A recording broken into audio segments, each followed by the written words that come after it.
Ayan. Hello guys! Magandang araw sa mga nanonood sa video ko ngayon. Tayo ay magre-review ng impact drill. Impact wrench. Mactech siya gawa. Gagamitin ko to para sa motor ko, panlinis na CVT at kung ano pa. Buksan na natin.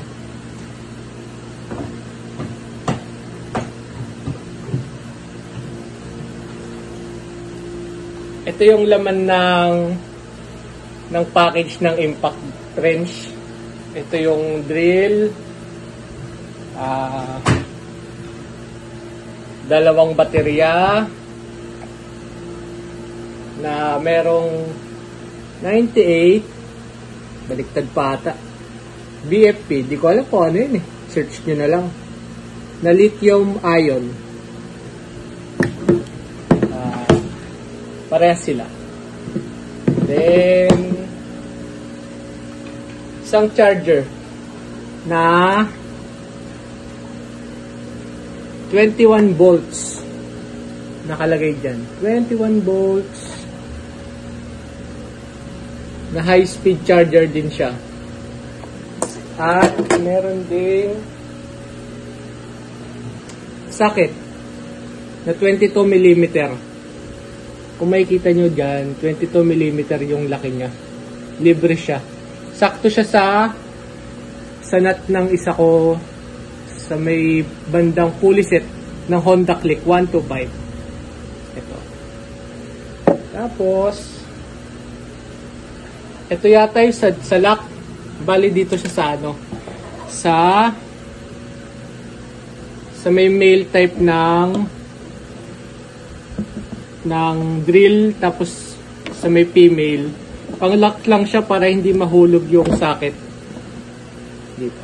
Ayan, kung makikita nyo dito, yan, then yan, tapos itong lock papasok nyo siya dito para hindi siya mahulog. Okay, tanggalin natin.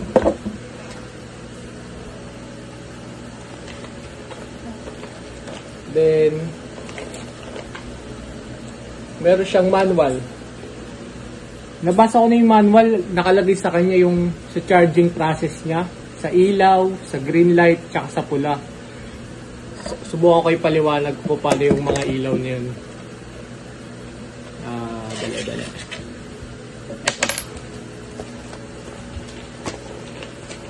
Ito.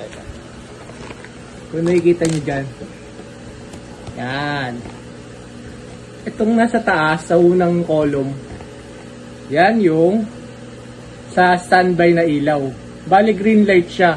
Ibig sabihin, nakapasok siya dun sa socket. Naka-standby yung charger nyo. Sa pangalawang column is yung red light. Red light, ibig sabihin, nagcha-charging na yung battery nyo. Nakapasok na yung battery niya doon sa charger. Pag naka-red light siya, nagcha-charging. Then sa third column is green light. Tama? Oo, green light. Tapos, pag green light na siya, fully charged na siya. Doon sa pinakahuli, sa fourth column, is alam ko dito disability, parang sira na yung battery, sira na yung charger, hindi na siya nagpa-function, parang nagbe-blink na yung ilaw ng charger mo, ibig sabihin sira na. Tapos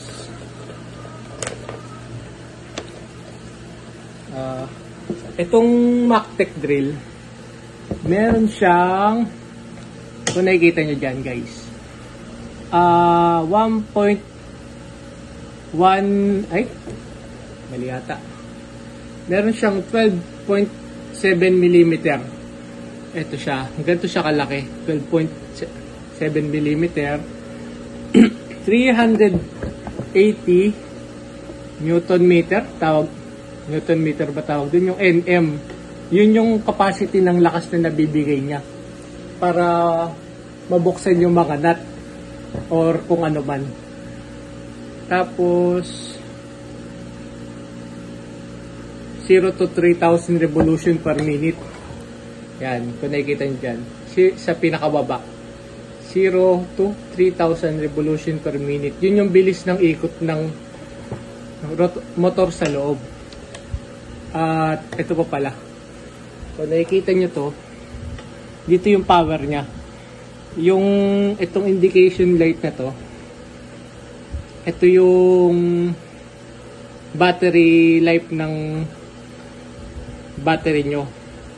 Pag nasa taas siya, fully charged. Then, pag nasa pula, lobat na. Tapos, ito yung sa may high speed, sa low speed, sa high speed. Then, ito yung sa may counterclockwise. Papakita ko mamaya. Kakabit ko lang yung battery. Ata. Then, yan. Yan. Yan, nakapatay siya. Pero naka-standby yung battery. Magpapagana nyo siya, kung pipindutin nyo lang to, automatic na siyang iilaw. Yan. Dahil takpan natin ilaw ha. Yan. Yan. Ibig sabihin, 3 ilaw siya doon, fully charged. Then, mapapalitan nyo siya dyan. Ay, nakaano ko, counterclockwise, paluwang. Ibig sabihin, itong indicator na to, parang paisa-isa lang. Pwede nyo siyang palitan. Yan, yung tuloy-tuloy yan. Yan, ito narinig nyo sa video. Tuloy-tuloy. Yung isa, isa-isa. Ay, yan. Ano ba? Yan. Yan sa high speed. Ito yung low speed. Yan. High speed. Low speed. Mamaya subukan natin dun sa tornilyo ng jeep namin. Makalawang na yun. Sana gumana. And maganda yung kalalabasan nitong item. Tara! So guys, subukan na natin yung impact drill. Ay, impact wrench. Bale, dito ko susubukan sa nut na to dahil 22mm lang yung kaya niya. Yung iba kasi 24, 23 yata to. Then 23 na rin yung iba. Then, subukan na natin. Ito 22.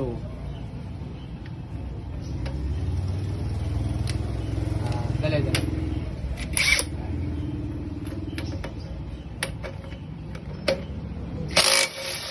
Yan. Then siya tatanggal. Yan. Babalik ko rin susunod.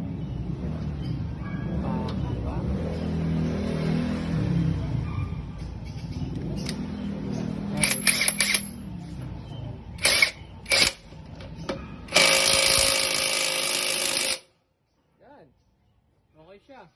Malakas siya para sa sa ganito kaliit na compact drill. Okay guys, thank you. Susunod ulit, nood kayo. Watch and subscribe sa aking video. Thank you, salamat.